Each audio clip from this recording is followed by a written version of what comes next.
Kita jarang meminta, sedangkan Allah itu suka manusia yang paling banyak memohon kepada Allah.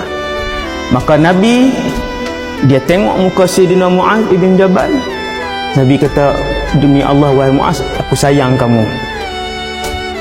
Wahai Muaz, lepas Nabi sebut tu, aku sayang kamu wahai Muaz, jangan tinggal tiap-tiap kali selepas kamu solat, selepas bagi salam, Allahumma a'inni ala zikrika wa syukrika wa husni ibadatik.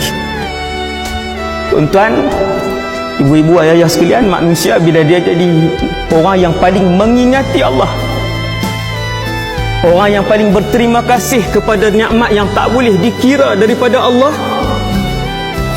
dan orang yang paling baik ibadahnya, maka dia adalah manusia yang paling baik di sisi Allah Subhanahu Wa Taala. Dapat semua. Maka dia dapat semua. Nabi pegang tangan Sayyidina Muaz, Nabi kata jangan tinggal.